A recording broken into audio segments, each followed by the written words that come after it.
자, 한국 GM 쉐보레가 정말 오랜만에 신차를 가지고 나왔습니다. 트레일블레이저가 나오고서도 이제 한 3년 4년 가까이가 지났기 때문에 정말 오랜만이라고 할 수가 있는 그런 신차죠. 오늘의 주인공은 쉐보레의 미래, 한국 GM뿐만 아니라 글로벌 제너럴 모터스의 미래를 책임져야 되는 무거운 짐을 짊어지고 세상에 나온 엔트리 모델 쉐보레 트랙스 크로스오버입니다. 여러분 안녕하세요. 카메거진 최정필 기자입니다. 방금 말씀드린 것처럼 오늘의 신차는 정말 쉐보레 엔트리 모델로 새롭게 이름을 올렸는데, 쉐보레 뿐만 아니라 제너럴 모터스의 전체적인 이 캐시카우 역할을 해야 된다라고 하는 무거운 역할을 짊어진 모델 트랙스 2세대 트랙스 크로스오버입니다. 사실 논란이 좀 있었죠. 가격 때문에도 있었고요. 후방 센서하고 관련된 문제도 있었고, 진짜 이 차가 나오긴 나오냐, 중국형이 C커라는 이름으로 출시가 될 예정이라고 하는데 이 차도 C커 아니냐, 트랙스는 어디다 버렸냐 등등등 굉장히 여러가지 이슈가 있었던 그런 모델이었습니다. 어쨌든 결과론적으로는 쉐보레에서는 트랙스의 이름을 그대로 따라와서 트랙스 크로스오버라는 이름으로 출시를 했죠. 기존의 트랙스 같은 경우에는 전형적인 준중형 SUV, 컴팩트 SUV였다라고 한다면은, 이번 2세대 트랙스 크로스오버는 사실 SUV라고는 못하죠. 외건형에 가까운 해치백 모델이다라고 보는 게 더 적합할 것 같습니다. 어쨌든 그런 모델이 이제 출시가 됐으니까 한번 살펴볼 수 있도록 하죠. 일단 디자인에 대한 것들을 먼저 보게 되면은, 트레일블레이저에서 선보였던 그런 디자인들을 이번 트랙스 크로스오버에서도 적절하게 사용을 한 것 같아요. 어떻게 보면은 쉐보레 브랜드의 패밀리 룩이라는 것들을 이제 적용을 해 나간다, 그런 과정이다 라고 할 수 있을 것 같은데, 그동안에 나왔었던 다른 모델들과 비교를 했을 때 텀이 너무 길다 라고 생각이 돼요. 다른 제조사들, 하다못해 쌍용 같은 경우에도, 지금은 KG 모빌리티로 바뀌었지만 쌍용 같은 경우에도 티볼리에서 코란도, 물론 이 뷰티풀 코란도는 망했지만 그렇게 쭉쭉 비슷한 이미지를 쭉쭉 연결해 나가면서 패밀리 룩이라는 거를 빠르게 자리를 안착을 시켰던 그런 모습들이 있었는데, 쉐보레에서는 굉장히 텀을 좀 길게 가져가고 있어요. 왜 이거를 이렇게 이야기를 하느냐, 이 차의 앞모습을 딱 봤을 때는 트레일블레이저의 이미지들을 꽤 많이 느낄 수 있기 때문입니다. 물론 이제 트림에 따라서, 그리고 이제 조금씩의 차이가 있기는 하지만, 어쨌든 트레일블레이저에서 볼 수 있었던 쉐보레의 그런 이미지들이 이 트랙스 크로스오버에서도 적절하게 녹아있는 그런 모습들을 확인을 할 수가 있죠. 굉장히 얄쌍하게 들어간 LED 주간 주행등, 옆에 범퍼 하단부 쪽에 들어가 있는 독립된 형태의 헤드램프까지 딱 분리가 되어 있는 그런 모습들을 적용을 하면서, 쉐보레 나름의 좀 최신의 이미지들을 살리려고 노력을 한 그런 부분들이 좀 있습니다. 지금 이 차 같은 경우에는 최상의 트림인 RS 트림인데, RS 트림이 되다 보니까 RS 배지도 장착이 되어 있고, 이 두 개의 램프를 가로지르는 크롬의 라인, 이 크롬의 라인이 그릴을 좌우로 쭉 연결을 해주는 그런 형태로 쭉 들어가 있는 그런 모습들을 확인을 할 수가 있습니다. 사실 약간 좀 중국 향이 많이 난다 라고도 생각이 되는데, 중국에서는 이런 크롬의 포인트들 굉장히 좋아하고 있거든요. 아무래도 중국 시장을 지금 GM 자체가 포기를 한다거나 버린다거나 할 수가 없는 그런 상황이다 보니까, 중국 시장에서 잘 팔릴 법한 디자인을 만들어 놓고 그 디자인을 각각의 시장에 맞춰서 말을 만들어내는 그런 상황이다 라고 봐야 되지 않을까 싶어요. 하지만 그런 것들, 크롬이 좀 많이 들어갔다라는 거를 빼더라도, 일단 전체적인 디자인 자체는 상당히 세련된 그런 디자인들이 갖춰져 있는 그런 모습들이라고 할 수 있을 것 같습니다. 사실 쉐보레라는 브랜드 자체가 그렇게 막 빠르게 변화를 하는 브랜드는 아니다 보니까, 이런 정도의 변화, 이런 정도의 세련됨 정도만 한다라고 하더라도 이 회사 입장에서는 상당히 신경을 많이 썼다라고 이야기를 할 수가 있는 거죠. 최상위 트림은 지금 보고 계신 이 RS 트림 말고 액티브라는 트림도 같이 존재를 하고 있죠. RS 트림은 조금 더 스포티한 것, 액티브 트림은 조금 더 와일드한 것, 이런 것들을 좀 분리를 해둔 그런 모습들이 있는데, 어떤 것이 더 상위 트림이다 라고 이야기를 하기에는 조금 애매한 부분들이 있기는 해요. 하지만 이 RS 트림 같은 경우에는 하단부에도 하이글로시, 그리고 플라스틱으로 되어 있는 하단부 마감 등을 통해서 조금 더 세련돼 보이는 그런 이미지들을 만들려고 노력을 했다라는 것들을 알 수가 있습니다. 자, 정면보다는 이 측면에서 봤을 때가 이 차에 왜 크로스오버라는 이름을 붙였는지를 더 명확하게 알 수 있을 것 같습니다. 일단 앞쪽 같은 경우, 제가 서 있는 이 B필러를 중심으로 이 앞쪽 같은 경우에는 세단에 조금 더 가까운, 외건이라고 하기에는 조금 높고 SUV라고 하기에는 굉장히 낮은 그런 느낌들을 좀 만나볼 수가 있는데, 이 B필러 뒤쪽으로 보게 되면은 여실히 크로스오버 혹은 외건의 이미지들을 많이 느낄 수 있지 않을까 싶어요. 전체적인 옆면의 이 쉐입 같은 경우에는 굉장히 심플하고 또 깔끔한 그런 형태로 가져갔습니다. 지금 보고 계시는 이 화이트 컬러 같은 경우에도 굴곡 같은 것들이 거의 보이지가 않는 그런 형태로 되어 있고, 뒤쪽에 가서야 조금 이런 굴곡들이 보이게 되는데, 전체적으로 굉장히 티가 난다라고 할까요? 그런 뭐 캐릭터 라인들, 그런 것들이 크게 보이지가 않는 그런 구성으로 되어 있기 때문에 굉장히 깔끔한 그런 모습들을 확인을 할 수가 있습니다. 저 같은 경우에는 옆모습을 봤을 때 기아의 스토닉이 살짝 떠오르는데 라는 그런 생각들도 좀 했거든요. 물론 스토닉보다는 조금 더 길고 조금 더 낮을 거예요. 그렇긴 하지만 전체적인 이미지를 봤을 때는 앞뒤로 굉장히 긴 그런 느낌들을 가져가고 있기 때문에 크로스오버 혹은 외건의 이미지들을 잘 느낄 수 있게 만들었다라고 생각이 듭니다. 거기다가 액티브 트림까지 고려를 했기 때문이라고 생각이 되는데, 앞쪽에 휠하우스부터 도어의 하단부, 그 다음에 뒤쪽 범퍼 쪽까지 플라스틱 파츠를 하단부에다 배치를 하면서 조금 더 와일드해 보이는 그런 이미지들도 잘 만들어냈어요. 다른 차들에서도 쉽게 만나볼 수 있는 그런 구성이긴 하지만 이렇게 크로스오버 형태의 차에서 이렇게 적용을 했기 때문에 조금 더 티가 나는 그런 모습들이라고 할 수 있을 것 같습니다. 창문의 요 틀이라든가 이런 부분들에도 특별하게 막 기교를 부리거나 그러진 않았어요. 그냥 검은색으로 쭉 마감을 해서 굉장히 깔끔한 그런 이미지들을 만들었다라고 할 수가 있는 거죠. 이번 트랙스 크로스오버의 모습들, 디자인들을 볼 때 이 뒷모습이 가장 좀 예쁘게 보이는 그런 요소 아닐까라고 생각이 됩니다. 전체적으로 굉장히 깔끔한 그런 형태들, 앞쪽 같은 경우에는 쉐보레의 요 패밀리 룩 같은 디자인을 적용을 하면서 조금 더 세련된 그런 이미지들을 가져갔다라고 한다면은, 옆모습이나 이 뒷모습 같은 경우에는 굉장히 깔끔한 형태를 가지고 갔죠. 조금 세련된 포인트를 만들었다라고 할 만한 부분이 요 테일 램프 정도 아닐까 싶은데, 약간 좀 산발 같은 닭발 같은 그런 형태, 하지만 조금 더 면적을 주면서 또 좀 덩어리감이 있어 보이는 그런 느낌들을 좀 살려냈어요. 그렇게 된 게 왜 중요하냐? 크로스오버나 외건의 형태를 가져가게 된다라고 하면은 뒤쪽이 약간 좀 빵빵하게 들어갈 수밖에 없거든요. 그런 것들을 괜히 조금 얇은 걸로 해서 그냥 티가 안 나게 한다라기보다는 전체적으로 덩어리감이 같이 가는 그런 이미지들을 사용을 하면서 조금 더 존재감이 뚜렷하게 나타나는 그런 구성으로 가져갔다라고 생각이 듭니다. 약간의 C타입의 쉐입이라고도 할 수 있을 것 같은데, 전체적으로는 약간 좀 밑으로 내려가는 듯한, 아래하고 옆에서 뒤쪽으로 쭉 몰리는 듯한 그런 이미지들을 만들었다라고 할 수 있을 것 같아요. 쉐보레가 상당히 좀 크게 강조를 했던 것 중에 하나가 이 전동 트렁크였어요. 파워 테일게이트라고 하는 거죠. 사실 동급에서 최초라고 이야기를 하는데, 동급 최초일 필요가 있었을까? 라는 생각이 들기도 합니다. 물론 있으면 편하기는 하고 없는 것보다야 있는 것이 더 낫기는 한데, 후방 센서가 더 낫지 않았을까요? 약간의 좀 그런 생각도 좀 들기는 합니다. 트렁크의 공간 같은 경우에는 엄청나게 넓다라고는 못할 것 같아요. 어느 정도 적당히 사용을 하기 편한 그런 공간들을 가지고 있기는 하지만, 엄청나게 넓은 공간이다 라고 하기에는 조금 애매하고요. 그렇다고 해서 너무 좁은가 라고 하면 그렇지는 않습니다. 가장 큰 사이즈의 캐리어를 하나 반 정도? 조금 뭐 잘 테트리스를 하고 요 커버까지 뗀다라고 하면은 2개 내지 3개까지는 무던하게 수납을 할 수 있을 것 같기는 하지만, 그렇게까지 넓은 공간은 아니다 라고 이야기를 드릴 수 있을 것 같습니다. 지금 이 차에는 이제 스페어 타이어나 이제 스페어 키트, 리페어 키트 이런 것들이 다 빠져 있기는 한데, 트렁크 하단 공간에 그런 것들을 고정을 시키는 그런 나사 자리 그런 것들이 있거든요. 그렇기 때문에 지금 보시는 거는 이제 아래가 좀 비어 있기는 한데, 이 비어 있는 공간은 수납 공간으로 쓰기에는 조금 애매한 공간이다 라고 생각을 하시면 될 것 같습니다. 쉐보레에서 많이 하는 건데, 이 트렁크가 열리는 정도를 뭐 2분의 1만 열리게 할 건지 4분의 1만 열리게 할 건지, 지금 보신 것처럼 맥스로 다 열리게 할 건지, 그런 것들을 세팅을 하는 그런 기능들까지 장착이 되어 있거든요. 동급에서 어떤 차들과 비교를 할지가 되게 애매한 것 같은데, 동급 최초라고 들어간 부분들이 꽤 있습니다. 그동안에 이 정도 차급에서 보지 못했던 기능들이 좀 여러가지 들어가 있는 것도 맞는데, 그런 것들을 굳이 넣어야 됐을까? 라는 생각이 드는 포인트들도 있고요.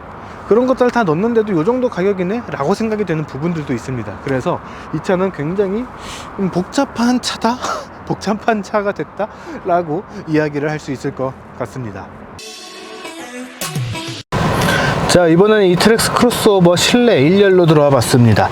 실내에 대해서 말씀을 드리기 전에 다시 한 번만 더 강조를 드리면은 이 트랙스 크로스오버는 지금 한국 GM 쉐보레에서 판매를 하는 모델 중에서 가장 엔트리, 가장 저렴한 모델에 해당을 하는 그런 모델입니다. 물론 지금 이 차 같은 경우에는 그런 모델 중에서도 최상위 트림인 RS 트림에 해당을 하기는 하지만 그럼에도 불구하고 이 모델 자체가 엔트리 모델 스파크를 단종을 시킨 이후에 가장 저렴한 모델이다 라는 점들을 좀 알고 이 차를 좀 보셔야 되지 않을까 라는 겁니다. 왜 이거를 이렇게 자꾸 장황하게 말씀을 드리냐 하면은 엔트리 모델이기 때문에 어쩔 수 없는 등급의 한계, 위치상의 한계라는 게 있기 때문이에요. 왜 그러냐? 일단 실내에 대한 구성에 대해서 말씀을 드리면은 처음에 출시가 됐을 때부터 계속해서 이야기가 나왔던 것들이 이 차에 대한 가성비의 이야기였습니다. 엔트리 모델, 가장 저렴한 모델이 2,052만원에서 시작을 한다라고는 했지만 그럼에도 불구하고 RS 트림으로 가게 되면은 2천만원 중후반대로 넘어가게 되는 그런 가격대를 갖고 있기 때문이죠. 물론 이제 3천만원 언더에서 구매를 할 수 있다라는 점에서는 여전히 굉장히 매력적인 가성비라고 느낄 수는 있을 거예요. 그런 거에 걸맞게 풀 디지털 클러스터, 풀 디지털 인포테인먼트 시스템까지, 거기에다가 뭐 차선 이탈 경고까지, 이런 것들까지 충실하게 담아두기는 했지만 그럼에도 불구하고 엔트리 모델이라는 것에 대한 그런 한계성들이 충분히 보여지기 때문입니다. 자, 일단 인포테인먼트에 대한 이야기를 해보면은 굉장히 심플해요.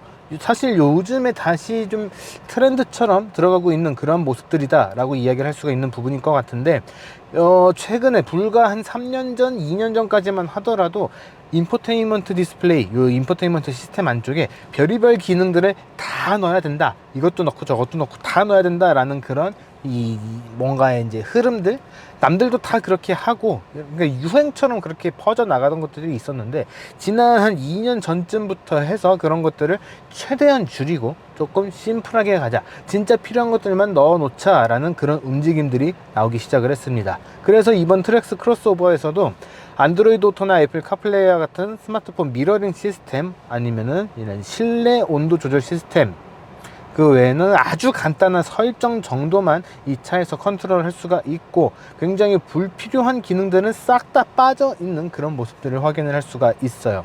이게 또 엔트리 모델이기 때문에 더더욱 그렇게 보일 수도 있기는 하지만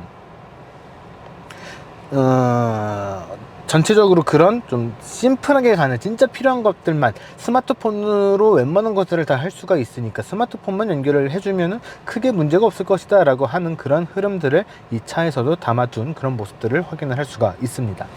스티어링 휠이나 이제 전체적인 이제 디자인에 대한 것들은 굉장히 심플하고 그냥 용도에 충실한 그런 구성을 갖춰놨다 라고 할 수 있을 것 같아요. 여전히 이제 스티어링 휠 뒤쪽에 볼륨하고 이제 트랙 바꾸는 그런 버튼들이 패들 시프터 패들 쪽에 있는 그런 것처럼 장착이 되어 있고요.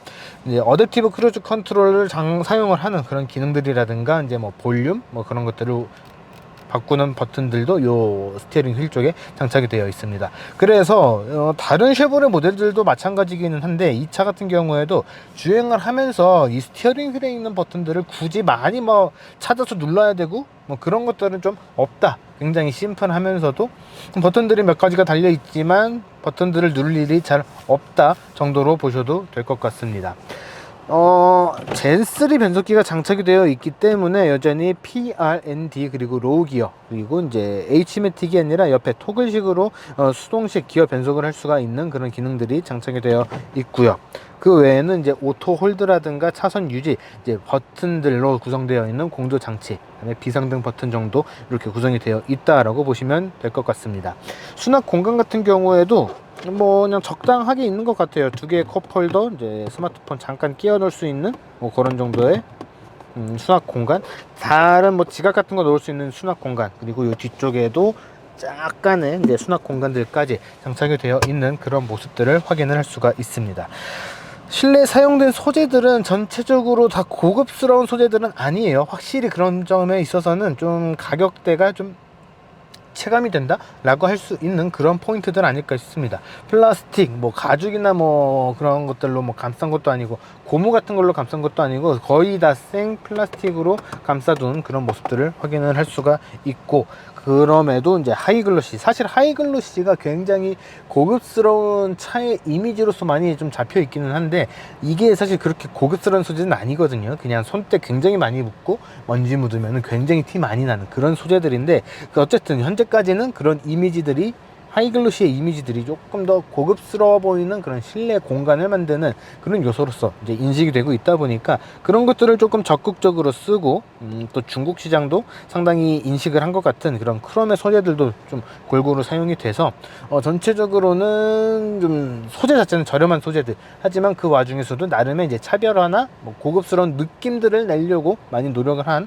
그런 요소들을 확인을 할 수가 있습니다.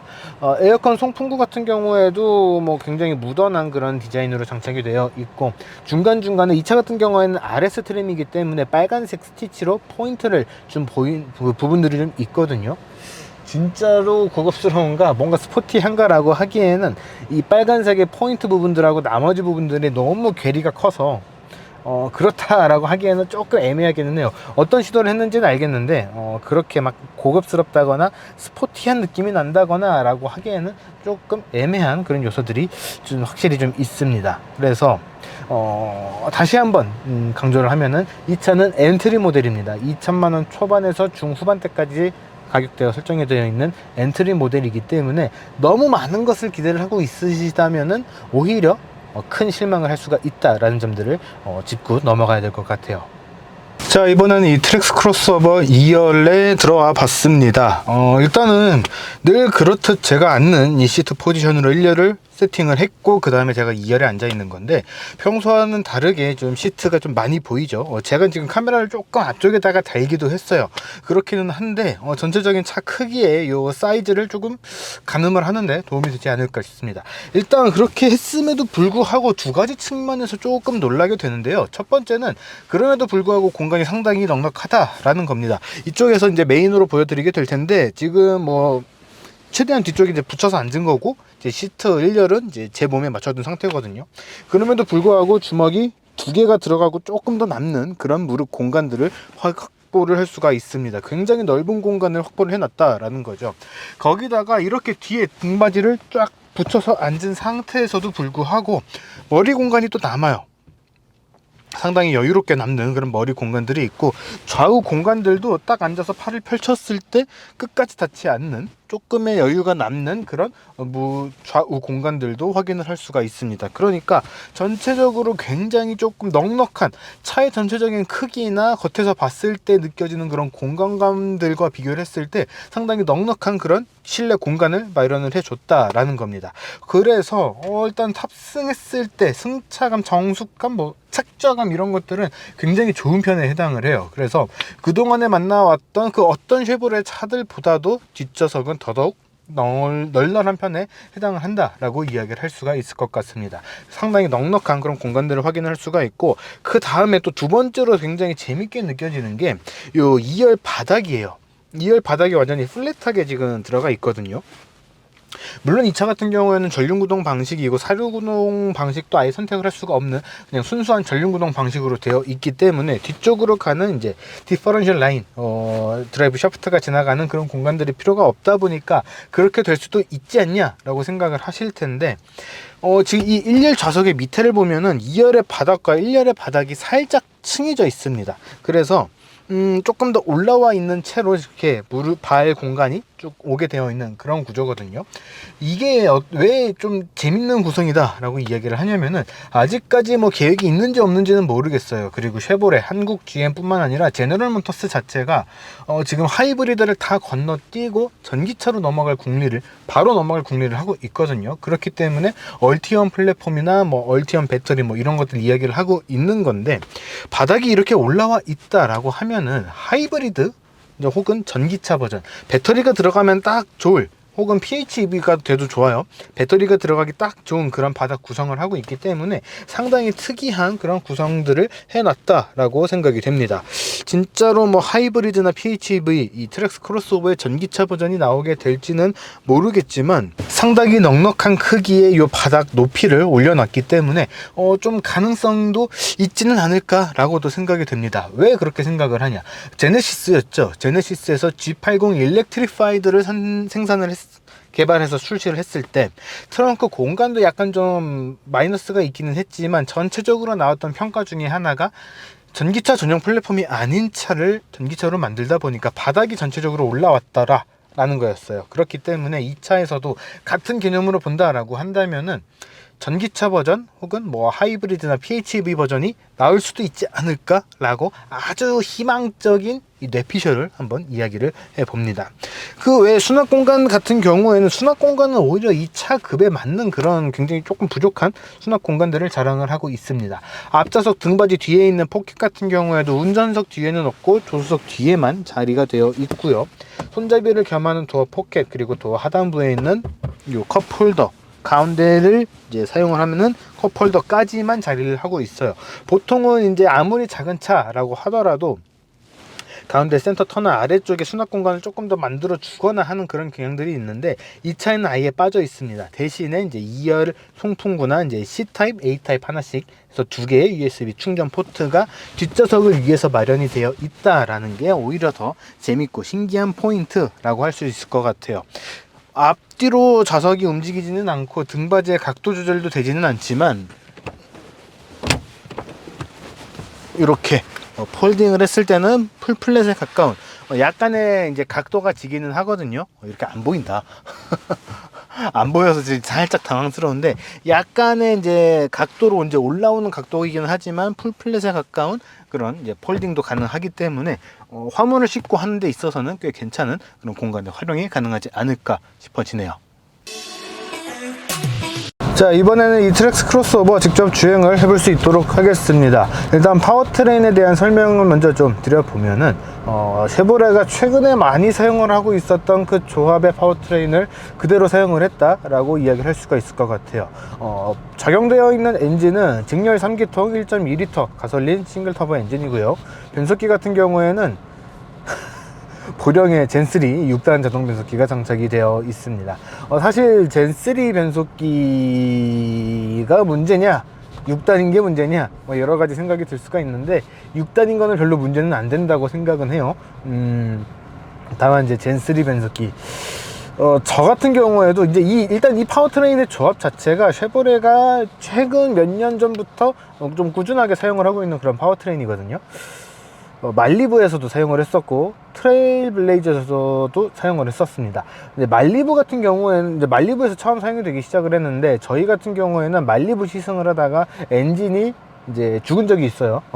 그래서 이 엔진, 이 변속기, 이 파워트레인 조합에 대해서 약간 좀 긴가민가한 느낌들, 뭐 고장만 안 난다면야 뭐 크게 문제 없이 쓸 수 있을 것 같은데 라는 생각이 들기는 하지만 그럼에도 불구하고 약간의 좀 그런 경험들이 있다 보니까 약간의 이제 긴가민가한 그런 느낌들이 좀 남아 있기도 합니다. 하지만 일단 출력이나 그런 것들 자체는 굉장히 무던한 수준, 그리고 그것들을 문제없이 발휘만 해준다면 크게 문제가 없는 파워트레인이다 라고는 볼 수 있을 것 같아요. 그렇게 해서 이 차가 발휘하는 성능은 최고 출력은 139마력이고요 최대 토크는 22.4kg/m를 발휘를 합니다.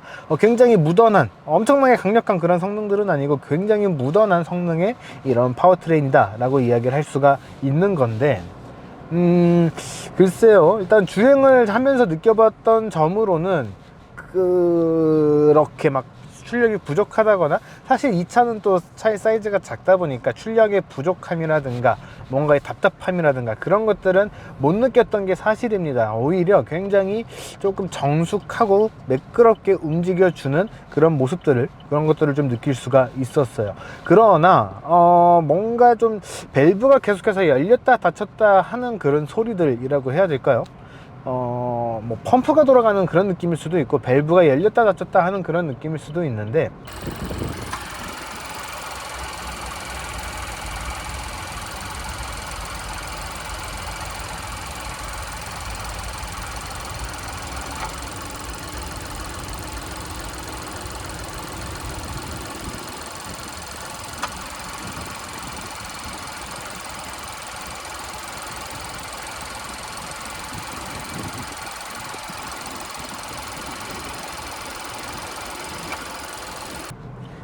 처음에 이 차를 받아서 시동을 처음 걸 때부터 지금까지도, 촬영에 들어가 있는 지금까지도 그 소리가 계속해서 정기적으로 들려옵니다.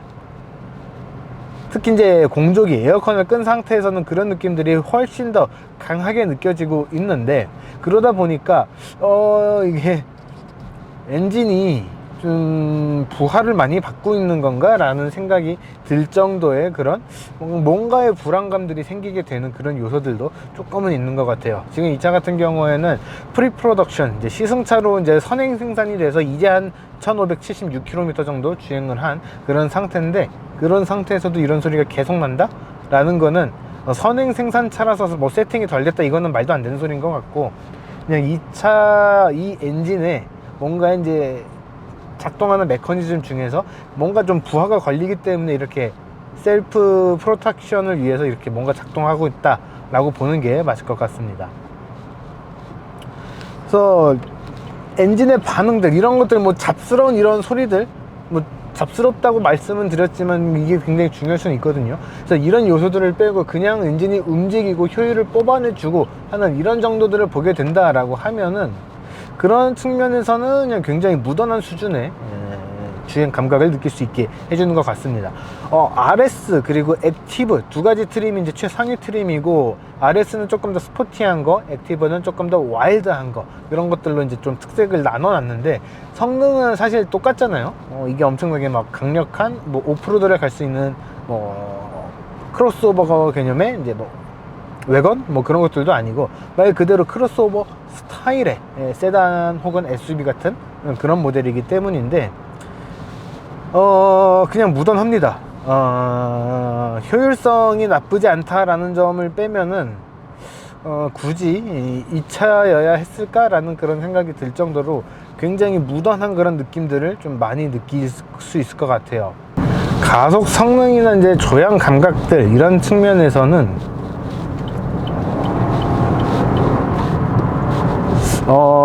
가속 페달을 적극적으로 전개를 하지는 못할 것 같아요.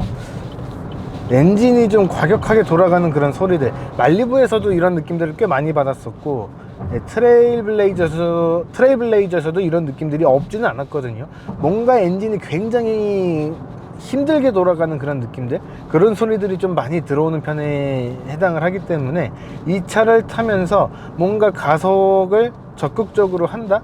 뭐 그런 것들은 물론 엔진에서 이런 소리들을 좀 즐긴다, 이거를 즐겨도 되는 소리인지는 모르겠지만 이런 것들을 좀 즐긴다 하는 분들이라면은 괜찮겠지만, 약간은 좀 불안한 느낌들도 좀 있지 않을까 싶습니다.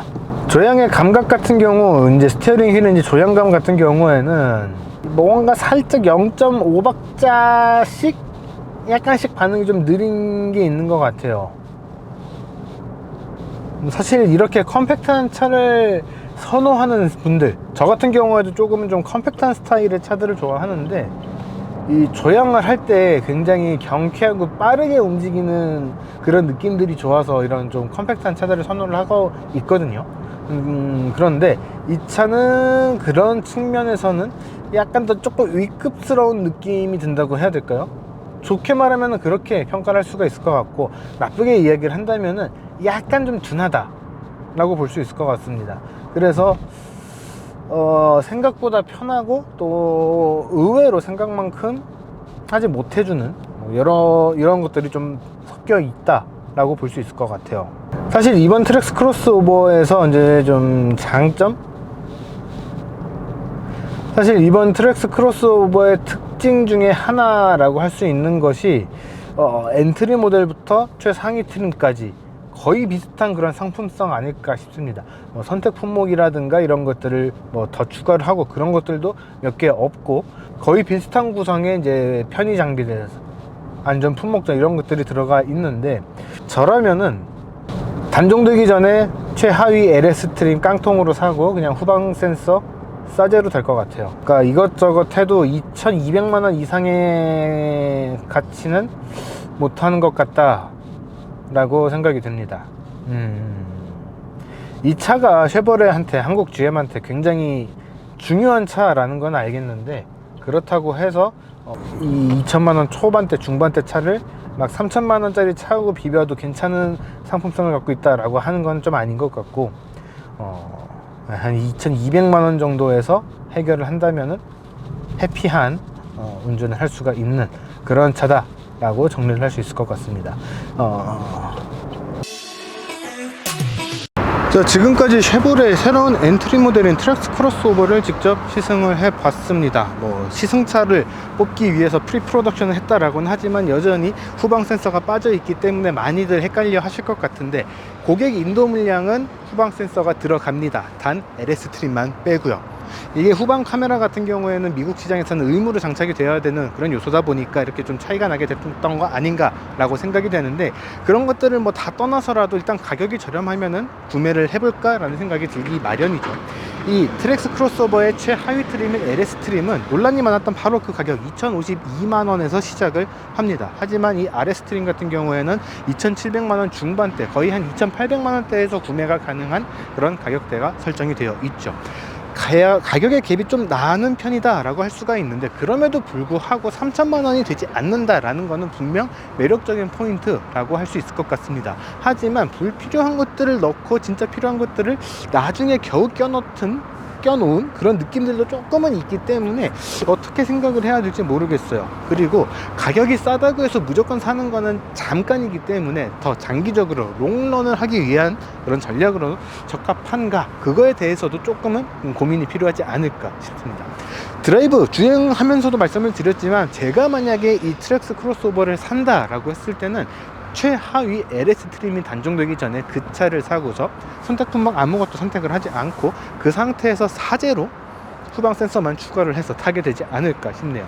어쨌든 이 차가 가지고 있는 역할이라는 것이 굉장히 무겁기 때문에 쉐보레도 고민이 굉장히 많을 것이고, 이 차에 전력 투구를 하지 않을까 싶습니다. 이 차가 정말로 잘 될 수 있을지는 조금 지켜봐야겠지만, 나이가 조금 들으셔서 이제 좀 저렴하면서도 좀 부담없이 탈 수 있는 차를 원한다라고 한다면은 이 차 괜찮을 것 같고요. 사회 초년생이라서 처음으로 차를 선택을 한다라고 하는 분들에게도 이 차는 나쁘지 않은 선택지가 될 수 있을 것 같습니다. 자, 이번 영상은 여기까지고요. 저희는 또 조만간 다른 영상으로 돌아올 수 있도록 하겠습니다. 지금까지 카메거진 최정필 기자였고요. 저희는 다음에 뵙겠습니다.